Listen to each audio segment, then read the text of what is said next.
Hello again. My name is Gabi Motuba, and welcome to the Listening Threshold, where we bend the world to the sounds of our own voices. This is episode number 3, and this episode is themed Your Sound Reveals Your Style. Now, today's episode is going to be a little bit more relaxed, as I'm going to try to speak a little bit about the idea of style and the idea of individual sound.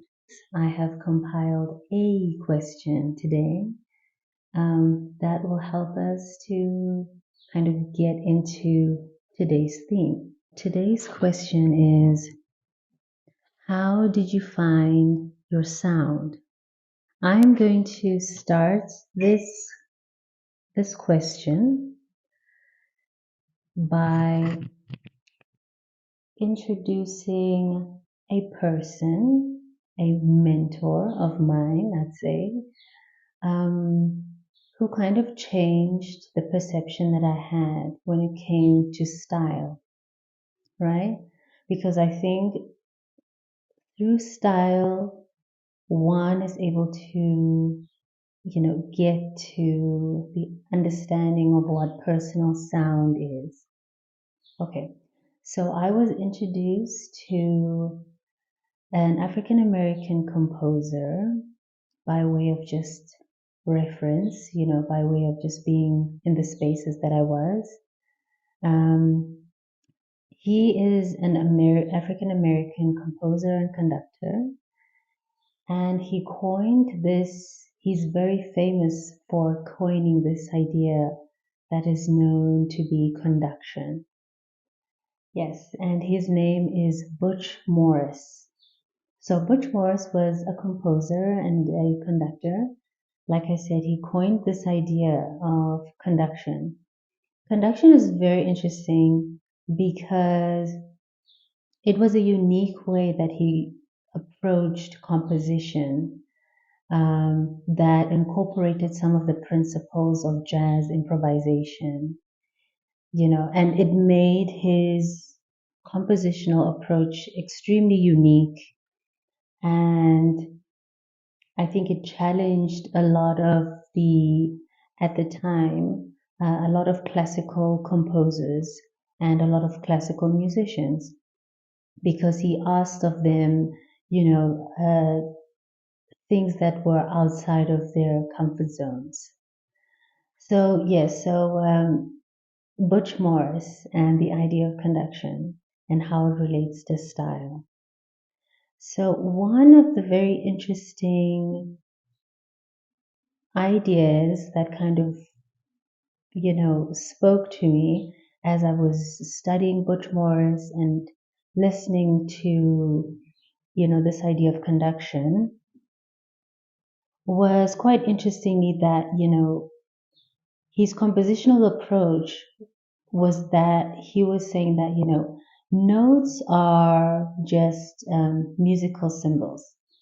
A note on a page or, a picture or a reference to a sound. These are all just musical symbols that are given to the musician for the musician to interpret, right? Which leads us to the idea that anything that is written on a score is merely just a sonic representation of the note. It is the musician's job to bring that paper to life, to bring that note to life. And because of this, the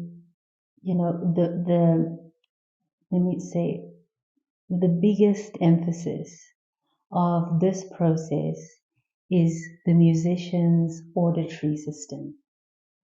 This becomes the most fundamental part of how to take a note, the representation of notation on a score or on a sheet of paper into music.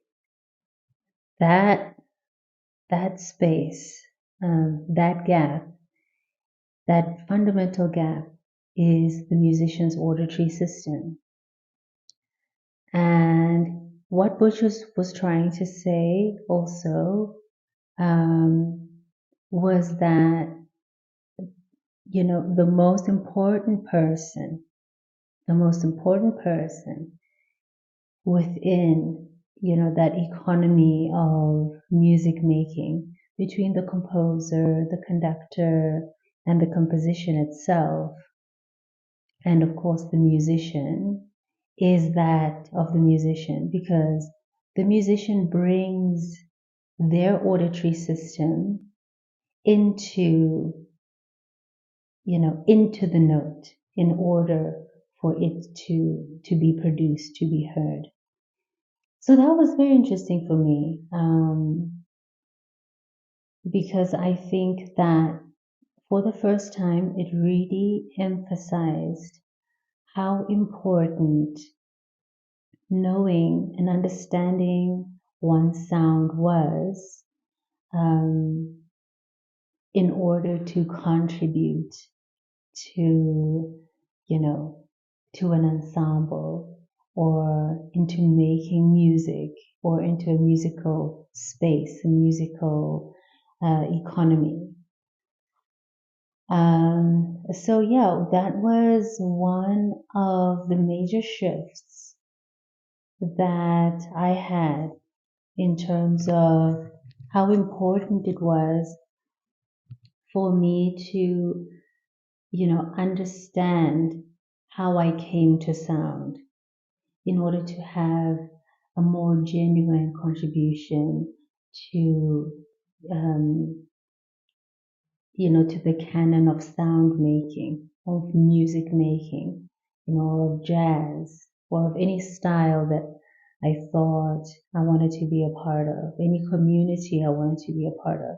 It was very important for me to understand my own personal sound, how I came to sound, the aesthetic of my sound, how I registered different textures, how I understood what is a loud sound for me, a soft sound, depending on my upbringing, how I register, you know, um, how I register different timbres, depending on, my first encounter with that particular timbre. So it made me kind of see where the major work of an artist was. It also allowed for me to see what was not important. So the difference between what was fundamental, and what was important. Because of course, knowing music, understanding how to read music is very important. Understanding how to play your instrument is very important. But what is fundamental for, by way of Butch Morris and his study, was the awareness of oneself, the relationship of oneself with one's auditory system. That is so, so important, so fundamental to the makings of one sound. And I wouldn't even say it was the makings of one sound. It is how your sound is revealed to you, right? So that revelation becomes a way that one comes to sound, one understands sound, and it also becomes, it permeates through everything that you do, whatever style that you decide to embark on, whatever genre that you decide to embark on, whatever field of sound you decide to partake in, your auditory system permeates through everything, because it is how you come to sound. And interestingly enough, this I think is how many people understand also the idea of style. Like I said, how do you find your sound? I think sometimes this question is interchangeable with how did you locate your style? So, style is your sound. Your sound is your style. Style is not something that happens after the fact, it happens in the beginning. It happens by way, like I said, by way that you encounter certain sounds through your upbringing. So this then becomes your style. This is actually, I think, the true definition of style. And I read actually, I wanted to read a passage of Susan Sontag. She's an incredible writer and thinker. And she also speaks about this idea of style that holds this kind of definition, that it is not, style is not something that happens, like I said, after the fact. Style is the sound. Style is the technique, style is the interpretation. And of course, what people, I guess, become fixated on is the form where an artist decides to enact their style. So the form, of course, would be, in this instance, if you're a musician, it would be genre, whether I decide to do jazz, I decide to do rock, I decide to do pop, I decide to do classical. That is just a form in which I temporarily, inhabit in order to um, display my style, for my style to kind of throw its weight around, within this form. But of course, form is limitation. Form has a beginning and an end, just like any genre, but form is not style. Style is your sound. I wanted to read from Susan Sontag's Against Interpretation and Other Essays, just a paragraph that really, speaks to this idea that one cannot separate oneself from one's style. And it reads, I'm reading from page 16, and this is under the chapter called Style. It reads, in fact, to talk about the style of a particular novel or poem at all as a style without implying whether one wishes to or not, that style is merely decorative, accessory, is extremely hard. Merely by employing the notion, one is always bound to invoke, albeit implicitly, an antithesis between style and something else. Many critics appear not to realize this. They think themselves sufficiently protected by a theoretical disclaimer on the vulgar filtering off of style from content. All the while, their judgments continue to reinforce precisely what they are, in theory, eager to deny. So this was really, really interesting. If you read the entire chapter on style and how she comes to, this understanding that, critics, often speak about style as though, like she said, it's separate from content, that it is separate from one's point of view. Style is your point of view, especially as a musician. You cannot, it's something that you can't switch off. It's something that happens whether you like it or not. Your style is something that does not require your consent in order to be enacted. It's something like my partner and I were speaking about this morning. It's the unconscious. It can't be hidden.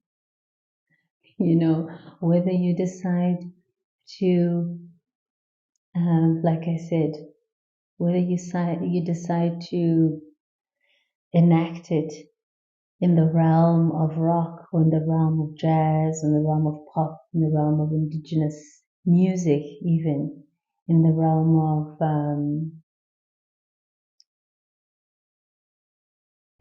of folk music. Style is something that you cannot hide. You cannot hide the way that you came to sound. You cannot hide what influences that you have within your auditory system. It's something that happens, outside of your consent. That is the best way I can explain that. So, like I was saying with when we started off with Butch Morris, and I think the most important how this information really empowers a musician, an artist, with their perspective is to say that your style is your contribution, is the best thing that you can do, is the best contribution that you can make, the most sincere, the most genuine, and the more clear that you are about your style and your sound, how you came to sound, is the more, I guess, powerful your contribution. The more honest you are about how you come to sound is the more fearless that we hear and perceive your sound. That is the fundamental nature of style and sound. So I guess a more practical question to follow that up is to ask oneself, how then do I become better acquainted with my style and my sound? What can I do in order to become more aware in terms of what your style is, what my style is? And this then goes back to the previous episode that we had of Just Create and what creating brings us into awareness of our outside. So, and remember when we spoke about the idea of marrying the outside with the inside, in that how we came to sound is our auditory system. It's already existing within us. Now, the musical notation or the symbols becomes an idealistic representation of the outside, of what we perceive. Now we need to find out what is happening on the inside and where it lives within us, where it is within um, our bodies, and to marry that, to align that, so that it does not just live within this ideological, framework, but then it is something that has made an impression, something that, has found itself within our own auditory imaginations. And the more clear that is, the more comfortable that you are with that is an indication as to the location of that particular sound, the reverberation of where that sound lives within our bodies. And like I said, there are many ways to tell when one is on the right path, when one is a bit off. We made an example vocal exercises. And I'd say that it should never hurt. This is an indication of whether that sound, that representative sound, is placed in the correct place within the body, within our own auditory, our own auditory systems. So sometimes you can hear or you perceive a sound to be, I guess, representative maybe on a score, and it's maybe a high F or something. And where it sits within the body, or where it sits, let's start first there, where it sits within the auditory or not the auditory imagination, where it sits within the conceptual framework is that perhaps your vocal teacher says to you, okay, this is an F, sing it in your head voice, for instance. And you sing it in your head voice, but something doesn't sit right within your throat, or something is uncomfortable in the body. And you realize that when you labor, when you keep laboring on that sound, you finally find that, oh my goodness, this F sounds better when I incorporate a little bit of my chest register, or that power that comes from my chest register. This is now that labor that you're doing as an artist, to marry the concept with your own auditory system.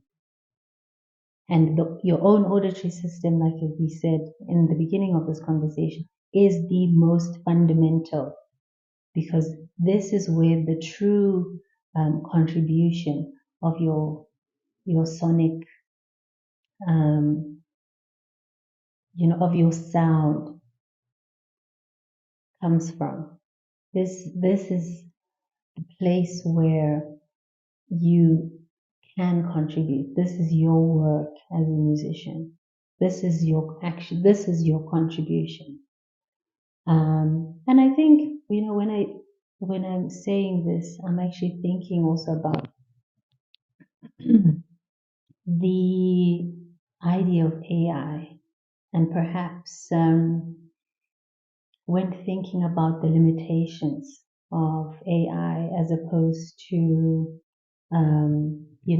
one's the contribution of persons, I should put it this way, right?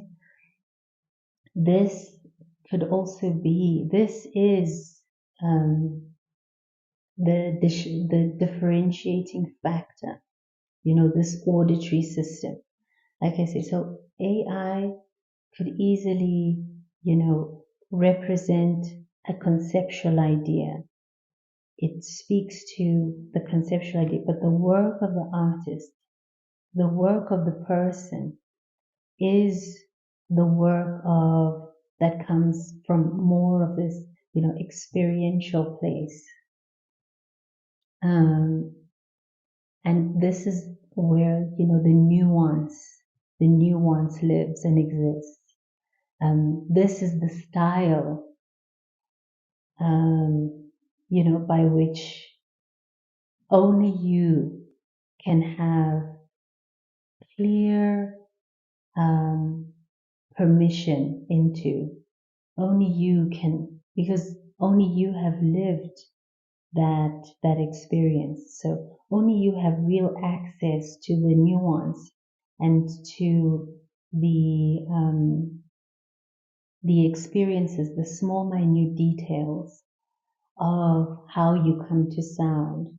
And this is your contribution, this is your style, like I said, to a musical vocabulary. I always say this to my students. They, some of the girls that I teach are always, very apprehensive to sing like in the low register, in the low range. And they just say to me, oh, Gabi, I can't, I don't have a good low range, because it doesn't come out the way that I hear it the way it's supposed to come out, this idea of supposed to. And I say that no, there is a way that you can contribute to, the aesthetic of the low register in the way that you come to sound. Now, within your limitations, within your own auditory system, within your own mechanical, limitations of your voice. If that low register to you comes by way with a little bit of breath, with the low register, or a little bit of silence, you're adding to the canon of low registers and their interpretations through the female body, through the woman body. The interpretation is not one of that lives within the mechanical, that lives within this, like I said, this idealistic representation of that particular sound, but it comes by way through your experience, through your story. Is the beauty, is the true kind of a contribution that one can make to the collective, in order to kind of just expand, different representations of sound and of taste, of experience, of aesthetic that is possible within our individual experiences. Yes, last question. Last question around style, that I think I'd like to riff off this idea that this is the idea, this is the work of the artist, and to speak to it, beyond the borders of singing into, into the realm of the instrumentalist, into all instruments. This is the work of the artist. This, this covenant between the outside and the inside, by way of any instrument, whether you're a singer, whether you play trumpet, whether you're a bassist, whether you're a cellist, whether you play the clarinet, whatever instrument that you've decided to take on, there is the importance which Butch Morris has indicated, the technical importance. So the idea of knowing how to read, knowing how to interpret a symbol or a musical representation in the form of maybe a score or a picture. And of course, the second important factor, knowing how to play the instrument, so knowing how to make sound on the instrument of your choice. However, remember Butch Morris said the most fundamental part, not said, but gestured toward, the most fundamental part of that interaction is one's auditory system.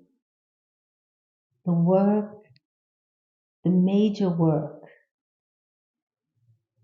is how self-aware that we are of our sonic experience, of how we come to sound, in order to use the mechanics of the instrument, in order to use how we interpret, how we read, into producing the sound that we want to produce. The most fundamental part is how you come to that auditory system, is how you honor that auditory system through any kind of sonic instrumentation that you've decided to use. I think I'll leave it there today. It's been a great conversation. Do engage with me in the comments, asking any questions, any follow-up questions. I will try to add them to the questions that I have for the day in responding to any of the questions that I think are in relation to any of the themes that we've been talking about. So that is it for me. My name is Gabi Motuba, and you have been listening to The Listening Threshold, where we bend the world to the sounds of our own voices. See you next time. Peace and love.